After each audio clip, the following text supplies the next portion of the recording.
Hello students, chapter 5 arithmetic progression. Sequence. A sequence is an arrangement of numbers in definite order according to some rule. देखिए sequence क्या है, एक arrangement है numbers का, ठीक है, और वो भी एक डेफिनेट ऑर्डर में। डेफिनेट ऑर्डर मतलब या तो असेंडिंग ऑर्डर होगा या डिसेंडिंग ऑर्डर होगा, ठीक है, अकॉर्डिंग टू सम रूल। और यहाँ पर एक रूल फॉलो करता है, जो भी आपका सीक्वेंस है वो रूल के अकॉर्डिंग होगा। जैसे आप देखें यहाँ पर 1 2 3 4, ठीक है, अप टू इन्फिनिटी। तो आप यहाँ देखेंगे ये एक सीक्वेंस है, क्योंकि यहाँ पर नंबरों का अरेंजमेंट हो रहा है ना। 1 2 3 ये क्या है, नंबर्स हैं आपके। और एक डेफिनेट ऑर्डर है, मतलब असेंडिंग ऑर्डर है, ये इंक्रीजिंग ऑर्डर जो है, ठीक है। सभी नंबर देखो इंक्रीज हो रहे हैं। 1 से के नेक्स्ट क्या है 2, जो कि ग्रेटर है 1 से। 2 के नेक्स्ट 3, जो कि ग्रेटर है 2 से, ठीक है। ऐसा तो कोई नंबर नहीं है कि ये जैसे 4 3 से छोटा है ना। यहाँ पर आप ऐसा नहीं है, नंबर नंबर क्या है आपका, इंक्रीज हो रहा है। तो डेफिनेट ऑर्डर है ये, इसको बोलते हैं डेफिनेट ऑर्डर। या मैं इसको ऐसे भी लिख सकता हूँ जैसे 10 9 8 7 6 5। तो यहाँ देखो ये डिक्रीजिंग ऑर्डर है ना, जिसको हम डिसेंडिंग ऑर्डर बोलते हैं। डिक्रीज हो रही है इसमें, तो ये भी क्या है, डेफिनेट है ऑर्डर इसका, अकॉर्डिंग टू सम रूल। अब यहाँ पर कुछ रूल फॉलो हो रहा है। जैसे आप देखेंगे कि 1 में 1 ऐड किया तो 2 आया, फिर 2 में 1 ऐड किया 3 आया, फिर 3 में 1 ऐड किया 4 आया, 4 में 1 नेक्स्ट, इस तरह से। और यहाँ पर देखिए 10 में 1 माइनस किया 9, 9 में 1 माइनस किया 8, 8 में 1 माइनस किया 7। तो यहाँ भी देखो एक हम रूल फॉलो कर रहे हैं, ठीक है। तो सीक्वेंस को समझिए क्या है, वो नंबरों का अरेंजमेंट है जो कि एक डेफिनेट ऑर्डर के अकॉर्डिंग होता है, और यहाँ पर कुछ रूल फॉलो होते हैं, ठीक है। Each number in the sequence is called a term. अच्छा, जितने भी नंबर हैं ये सीक्वेंस में जो होंगे वो क्या कहलाएंगे, आपके टर्म। जैसे 1 2 3 4 5 अप टू इन्फिनिटी, तो ये टर्म है, ये सब क्या है आपकी टर्म। 1 2 3 4 5 अप टू इन्फिनिटी, तो ये क्या कहलाती है आपकी टर्म। ये फर्स्ट टर्म, ये सेकंड, ये थर्ड, ये फोर्थ, ये फिफ्थ, ठीक है। The number at the nth place is called the nth term. देखो जैसे ये 4 है, ये फोर्थ पोजीशन पे है ना, फोर्थ पोजीशन है इसकी, तो फोर्थ टर्म होगी। ये फिफ्थ पोजीशन पे है तो फिफ्थ टर्म होगी। ऐसी n पोजीशन पे जो होगा उसको हम बोलते हैं nth टर्म, ठीक है।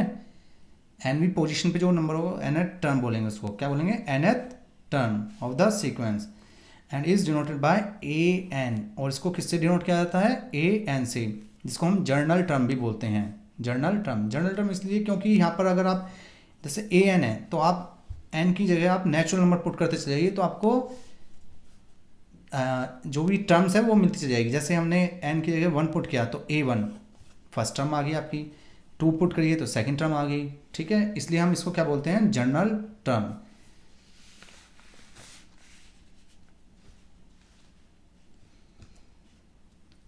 एग्जाम्पल देखिए जैसे 5 8 11, ठीक है। अब ये सीक्वेंस है। सीक्वेंस क्यों है, क्योंकि देखो आप ये डेफिनेट ऑर्डर है। डेफिनेट ऑर्डर मतलब या तो ये इंक्रीज हो रहा है या डिक्रीज। तो यहाँ पे देखेंगे ये क्या हो रहा है, इंक्रीज हो रहे हैं, है ना। और यहाँ पर क्या है, नंबर्स हैं, नंबर्स का यूज़ हो रहा है, ठीक है। और यहाँ रूल भी फॉलो हो रहा है। रूल फॉलो क्या हो रहा है आपका, ये रूल ये है 3n+2, ठीक है, जिसको हम nth टर्म बोल रहे हैं, nth टर्म, ठीक है। n की जगह 1 रखेंगे तो 3 + 2 5 आ गया। 2 रखिए, 2 × 3 6 + 2 8 आ गया। तो इस तरह से देखो आप, यहाँ पर आपको टर्म मिलती जा रही हैं, ठीक है। और टर्म किससे मिलती है, जनरल टर्म से, ठीक। इसी तरह से देखिए यहाँ पर 2 5 10 17, ये भी आपका सीक्वेंस है, क्योंकि यहाँ पर देखो ये भी इंक्रीज हो रहा है ना लगातार। और यहाँ पर भी मेरा एक रूल फॉलो हो रहा है, n² + 1, n² + 1 का रूल फॉलो हो रहा है। n की जगह 1 2 3 पुट करते जाइए तो आपको ये टर्म्स मिलती चली जाएंगी, first term, second term, third term, ठीक है। इसलिए हम इसको भी क्या बोलेंगे, nth टर्म। तो ये भी आपका क्या है, सीक्वेंस है, ठीक है। अब अगर आप देखो यहाँ डिफरेंस क्या है, यहाँ पर डिफरेंस देखेंगे आप 3, यहाँ भी डिफरेंस कितना है 3, यहाँ पर डिफरेंस कितना है 3, और यहाँ पर 5, और यहाँ पर 7। तो यहाँ तो देखो डिफरेंस इक्वल है और यहाँ डिफरेंस डिफरेंट डिफरेंट है ना। लेकिन यहाँ पर क्या है, रूल फॉलो हो रहा है एक, इस रूल के अकॉर्डिंग चल रहा है ये। अगर आप यहाँ पर n की जगह वैल्यू पुट करते रहेंगे तो आपको इस तरह से नंबर मिलेंगे कि ये जो नंबर है ये इंक्रीज होते रहेंगे और साथ साथ ये भी इंक्रीज होंगे। ठीक है, नेक्स्ट देखिए एपी, अर्थमेटिक प्रोग्रेशन। ठीक है, इसको हम एपी बोलते हैं शॉर्ट में। अ सीक्वेंस, अभी मैंने सीक्वेंस बताया था, तो एक सीक्वेंस जो कि इस तरह से A1 A2 A3 AN, ये टर्म्स हैं इसकी, first second third n term. ठीक है, is called an arithmetic progression. क्या कहलाएगा ये, एक अर्थमेटिक प्रोग्रेशन कहलाएगा। सीक्वेंस ही अर्थमेटिक प्रोग्रेशन कहलाता है। ठीक है, सीक्वेंस जो है, सभी सीक्वेंस अर्थमेटिक प्रोग्रेशन नहीं है। कौन सा सीक्वेंस अर्थमेटिक प्रोग्रेशन है, if there exist a constant number, अगर यहाँ पर एक कांस्टेंट नंबर एग्जिस्ट करे, कौन सा, डी। ठीक है, एक कांस्टेंट नंबर है डी, वो एग्जिस्ट करे सच दैट कि यहाँ पर जैसे अगर आप फर्स्ट टर्म में डी ऐड करें तो आपको सेकंड टर्म मिल जाए, सेकंड टर्म में डी ऐड करेंगे तो थर्ड टर्म मिल गया आपको। ठीक है, इसी तरह से nth टर्म में देखो, nth टर्म अगर फाइंड निकालनी है तो इससे पहले एक टर्म में आपने डी ऐड कर दिया तो आपको nth टर्म मिल गई। ठीक है, कहने का मतलब यह है कि अगर आपको एक नेक्स्ट टर्म चाहिए तो उसमें डी ऐड करना पड़ेगा। जैसे देखो यहाँ पर, इसमें देखिए यहाँ पर अगर आप D1 लेते हैं, ठीक है, 1 है, हमने यहाँ D1 लिया है। अभी आप इसको समझिए, तो यहाँ पर मैं 1 में D ऐड कर रहा हूँ तो 1 + 1 2 आ गया। देखो नेक्स्ट टर्म आ गया ना। अब मुझे थर्ड टर्म चाहिए तो इस टर्म में 2 में D ऐड कर दीजिए, D1 है आपका, 3 आ गया। ठीक है, थर्ड टर्म आ गई। ऐसे ही थर्ड टर्म में अगर आप D ऐड कर देंगे तो फोर्थ टर्म आ जाएगी। इस तरह से आगे तक ये रिपीट होता रहता है। ठीक है, constant D is called the common difference, जिसको हम क्या बोलते हैं, कॉमन डिफरेंस। ठीक है, इसको हम कॉमन डिफरेंस बोलेंगे, जो D है आपका AP के केस में। ठीक है, तो अब AP को समझ जाइए आप। AP में क्या होता है, कॉमन डिफरेंस जो होता है वो सेम होगा। कोई भी दो कॉन्सिक्यूटिव टर्म्स लेते हैं तो वहाँ पर कॉमन डिफरेंस क्या होता है, वो सेम होता है। जैसे देखो ये है आपका 5 8 11, ये सीक्वेंस है, सबसे पहले सीक्वेंस है ना। अब यहाँ कॉमन डिफरेंस 3 है, यहाँ पर भी कॉमन डिफरेंस 3 है। ठीक है, इस तरह से नेक्स्ट में भी 3 होगा, तो यहाँ पर देखो कॉमन डिफरेंस सेम आ रहा है, तो ये AP बन जाएगा। ये जो सीक्वेंस है ये क्या बन जाएगा आपका, AP। अब इस वाले सीक्वेंस में आ जाओ, यहाँ देखो कॉमन डिफरेंस कितना आया, 3, और यहाँ पर 5 चेंज हो गया है, इक्वल नहीं है, तो ये सीक्वेंस ही रहेगा। ये क्या रहेगा आपका, सीक्वेंस। समझ में आ गया, केवल वो सीक्वेंस आपका AP होगा जिसमें कॉमन डिफरेंस सेम हो। ठीक है, उसको ही हम क्या बोलते हैं, AP बोलेंगे।